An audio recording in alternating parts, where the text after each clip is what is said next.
I never thought I'd be telling this story. Most people wouldn't believe it, and honestly if it hadn't happened to me I probably wouldn't either. But it did, and it started in the most mundane place imaginable, a Costco in San Jose, California. Specifically the self-checkout kiosk near the exit, the one that always seems to have a line, no matter what time of day it is. You know the one, fluorescent lights humming overhead, the smell of roasted chickens and disinfectant, the constant beep beep beep of items being scanned. It's a temple of normalcy. Or it was. My name's Mark. This was about 6 months ago. I was there with my coworker, Vanessa. We just wrapped up a brutal project at the software firm where we both worked, and our manager, in a rare fit of generosity, had sent us out to buy snacks and drinks for the team celebration later that afternoon. Company card in hand, we'd piled into my car and driven to the Costco on Coleman Avenue. Vanessa. God, where do I even start with Vanessa? She's the kind of woman who makes you forget how to form sentences. That day she was wearing this simple black top and dark jeans, but on her, it looked like something from a magazine. The top was just tight enough to hint at the curve of her breasts without being obvious, and every time she reached for something on a high shelf, the fabric would stretch and I'd catch myself staring, my throat going dry. Her jeans were those artfully faded ones that hug every inch, and I found my eyes tracing the line from her waist down to her hips, watching the way they swayed slightly as she walked ahead of me, pushing the massive cart. She had her hair up in a messy bun, little wisps of dark hair curling around her neck, which looked incredibly soft. I'd had a thing for her for months, a low-grade fever of attraction that spiked every time we had to work late together. This felt like a sanctioned version of that, and my mind was already jumping ahead, imagining what it might be like to touch the small of her back as we walked, to see if her skin was as warm as it looked. We need industrial quantities of tortilla chips, she said, laughing as she tossed 2 giant bags into the cart. Her laugh did something to my insides. It was light and a little husky. And salsa. And maybe just a vat of guacamole. I think the team deserves it after that server migration. Nightmare. A vat might be overkill, I said, my voice coming out a little rougher than I intended. I cleared my throat. But yet let's get everything. Greg gave us the green light to go nuts. We navigated the crowded aisles, a well-oiled team. I'd point something out, she'd agree or veto it, her fingers brushing mine as she took a bag of coffee from my hands. Each touch was a tiny electric shock. I was hyper-aware of her presence, the scent of her perfume, something clean and citrusy, cutting through the warehouse smell. I kept imagining what it would be like to just stop, right there in the paper goods aisle, and push her up against a pallet of toilet paper, to kiss that spot on her neck just below her ear. It was a stupid, distracting fantasy, but it was persistent. Eventually we had a cart heaped with snacks, drinks, and a few inexplicable things Vanessa had insisted on, like a 24-pack of AA batteries and a tub of protein powder that was bigger than my head. We joined the line for the self-checkout. There were 4 kiosks, but only one was open, the others dark with out-of-order signs taped to the screens. A single employee, a tired-looking guy with a name tag that read Marcus, was hovering nearby, helping people who struggled with the machines.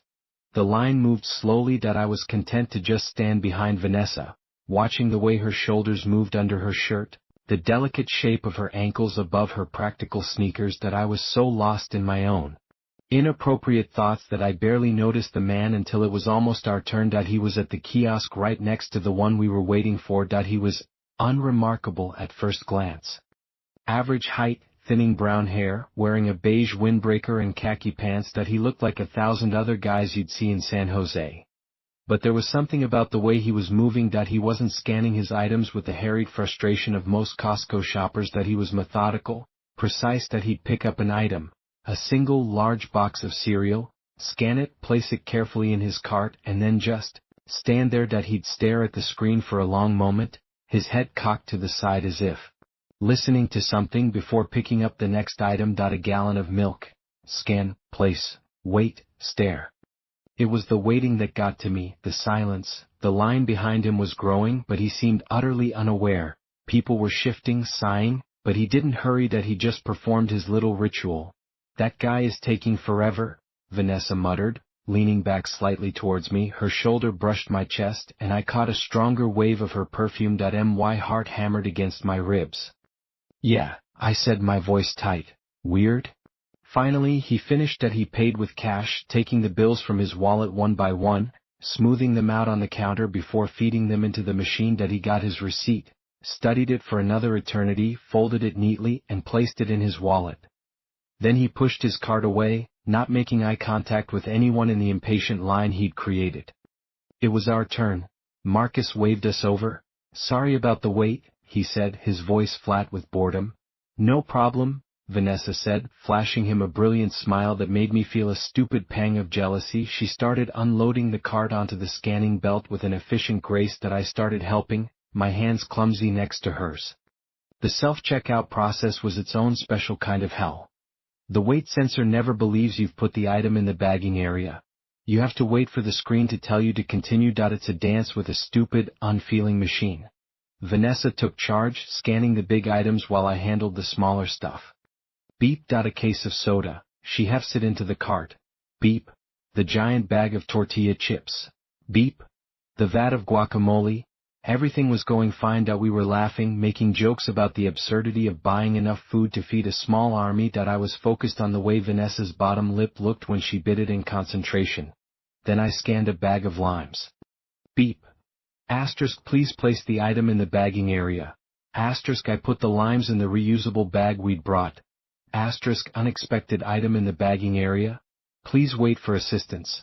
Asterisk. Damn it, I muttered. Marcus came over, typed a code into the screen, and gave us a weary nod. You're good. We continued. Chip bags, salsa jars, a block of cheese the size of a cinder block. The total on the screen was climbing into the stratosphere. Finally we were down to the last few items. I scanned a bag of coffee. Beep. The screen updated, and then it happened. The total jumped. Not by a little. By almost $40. A new line item appeared on the digital receipt displayed on the screen. Asterisk. Item number 473829. 1 unit $39.99. Asterisk. Vanessa saw it at the same time I did. What the hell is that? She asked, leaning closer to the screen. Her arm pressed against mine. I could feel the warmth of her skin through my shirt sleeve. For a second my brain short-circuited, focused entirely on that point of contact. I have no idea, I said, forcing myself to focus on the screen. We didn't scan anything for $40. Must be a glitch, she said. Maybe a double charge for the soda or something. But it wasn't a double charge. It was a separate, unknown item. The description was just a product number. No name. Marcus came back over, his expression suggesting we were personally responsible for ruining his day. What's the problem now? It added something we didn't buy, I said, pointing at the screen. He peered at it, his brow furrowed. He typed on the screen, pulling up a more detailed menu. Huh. Item 473829. That's weird. That doesn't pull up a description. Must be a system error. He typed in his code again. The mysterious line item vanished and the total dropped back down. There. It's gone. Just a ghost in the machine. He gave a half shrug and walked away. We paid, got our actual correct receipt, and wheeled our haul out to the parking lot. The sun was blindingly bright after the fluorescent cave of the store. Ghost in the machine, Vanessa repeated, loading a box into my trunk. She laughed, but it sounded a little forced. Kinda creepy. Maybe this Costco is haunted by the ghost of a shoplifter. Maybe, I said, but I felt a cold knot forming in my stomach. It was nothing, I told myself. A software bug. A corrupted product code. But I couldn't shake the image of the man in the windbreaker, standing perfectly still, staring at his screen as if waiting for a message. The office party was a blur. People were happy, grateful for the snacks. Vanessa was the life of the party, laughing, telling a slightly exaggerated version of our haunted checkout story. Everyone chuckled. I tried to join in, but my mind was elsewhere. I kept catching myself watching her, but now the attraction was mixed with a low humming anxiety. Every time she laughed, I found my eyes darting around the room, almost expecting to see something. Someone. When the party wound down, I offered to drive her home. It was on my way. I said that it wasn't, not really, but she agreed with a smile that made my palms sweat. We didn't talk much in the car. The silence was comfortable, filled with the low hum of the engine and the radio playing softly. That I was hyper-aware of her presence in the passenger seat. She kicked off her shoes and tucked her feet up under her. That I glanced over and saw her bare toes, the nails painted a pale, shimmery pink. There was a delicate silver ring on her second toe. The intimacy of it, this small, unthinking detail, hit me like a physical blow. That I wanted to reach out and touch her ankle, to feel the fine bones beneath her skin. The desire was so sharp it was almost painful. That I pulled up to her apartment building in Japantown. The streets were quiet. "Thanks for the ride, Mark," she said, unbuckling her seatbelt. She turned to me, and in the dim light from the dashboard, her face was all shadows and soft angles. For a heart-stopping second, I thought she might lean in. That I could smell her perfume again, mixed with the faint scent of her shampoo. My mouth went dry. That I wanted to kiss her more than I'd ever wanted anything. But she just smiled, a little sadly. I thought, "See you tomorrow?" "Yeah," I managed to croak. "See you tomorrow?" She got out and walked to her door, not looking back. That I watched her go, the sway of her hips in those jeans, and waited until she was inside before I drove away. The inside of my car smelled like her for the rest of the night. That I didn't think much about the Costco incident for the next couple of days. Work was busy, and my crush on Vanessa was a more immediate, all-consuming distraction. But then, on Wednesday, I needed to pick up some groceries for myself after work. That I didn't want to go back to Costco. A vague, superstitious feeling held me back. But it was the most practical option. That I told myself I was being an idiot. The store was less crowded this time. That I grabbed a basket instead of a cart, just needing a few things. That I moved quickly, trying to get in and out. As I turned into the dairy aisle, I stopped dead. There he was. The man in the windbreaker. That he was standing in front of the yogurt, perfectly still, not looking at the products. That he was just staring at the freezer doors, his reflection a pale, blurred smudge on the glass.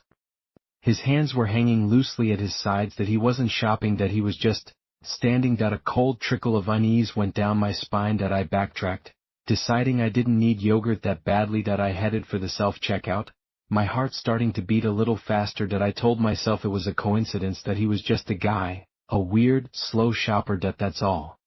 I chose a kiosk on the far end, as far from the one we'd used with Vanessa as I could get. That I scanned my items quickly. Some chicken, pasta, a loaf of bread. The machine beeped obediently. No errors. No unexpected items. That I was just about to swipe my card when I felt it. That feeling of being watched. I looked up. That he was there. At the kiosk directly across from me, one station over. He wasn't scanning anything. His cart was empty. He was just standing there, facing me, his hands resting on the screen of the checkout machine. His head was tilted again, that same bird-like angle, and he was looking right at me. His eyes were the most unsettling part. They weren't hostile or angry, they were just empty. Deep set, a pale, watery blue, and utterly devoid of any readable emotion. That he didn't blink. That he just stared. My blood ran cold. That I looked away quickly, fumbling with my card. That I jammed it into the reader, punched in my PIN, grabbed my receipt in my bag and practically fled. I didn't look back. I power walked through the parking lot, my keys already in my hand, my heart thumping against my ribs like a trapped animal. I locked the doors the second I was in my car, and sat there for a minute, just breathing, trying to calm down. It was nothing. I told myself that he was just a strange guy. Maybe he was on the spectrum. Maybe he was just zoning out and I happened to be in his line of sight. That I was overreacting, letting the ghost in the machine story get to me, but the image of his face, those empty eyes, was burned onto the back of my eyelids. The next week was tense. I saw him twice more. Once I was grabbing lunch at a taqueria down the street from my office. I was sitting by the window eating a burrito, when I saw him walk past on the sidewalk. He didn't look in. He just walked by, his pace steady and unhurried, his eyes fixed straight ahead. But the route made no sense. It was a residential street with nothing on it but a few houses and the taqueria. There was nowhere for him to be going. The second time was worse. I was on a video call with Vanessa, going over some code. We were both working from home that day. My personal cell phone was on my desk, next to my laptop. In the middle of her explaining a function, my phone screen lit up. A notification. A text message from an unknown number. I absent-mindedly clicked on it. It was a photo. A little blurry, taken from a distance. It was a picture of me and Vanessa, loading the groceries into my car outside Costco, from 6 days ago. We were both laughing. You could see the trunk of my car, the bags, the bright San Jose sun. The text below it read, "She has a lovely laugh." I recoiled from my phone as if it had burned me. My heart seized in my chest. "Mark? You okay?" You just went white as a sheet. Vanessa's voice was tinny through the laptop speakers. "Yeah," I choked out, my voice strangled. "Fine. Just a spam text. Really gross one. Sorry." I quickly flipped my phone over so I couldn't see the screen. My hands were trembling. "Ugh, I hate those," she said, and continued with her explanation. I didn't hear a word she said. My mind was racing. How? Oh. The only person who had been there, who had been watching us that closely, was him. The windbreaker man? But how did he get my number? Why would he send this? After the call, I stared at the photo for a long time. It was taken from the side of the parking lot, near the store entrance. He must have been standing there watching us after he'd finished his own checkout. He'd taken a picture of us. And now he had my number. I blocked the number immediately. I thought about calling the police, but what would I say?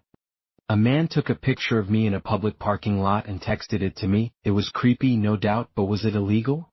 It felt like an overreaction, and a part of me, a stupid, prideful part, didn't want to look paranoid in front of Vanessa if it somehow got back to her.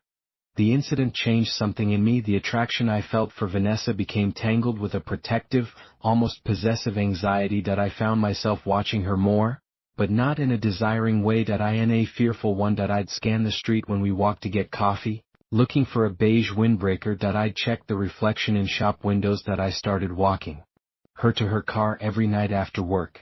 She seemed to appreciate the gesture, maybe mistaking it for romantic interest, which filled me with a guilt so thick I could taste it. "You've been really sweet lately," she said one evening as we stood by her car. The setting sun glinted off her hair, turning it to gold. She touched my arm. "I like it." I looked down at her hand on my sleeve, her fingers slim and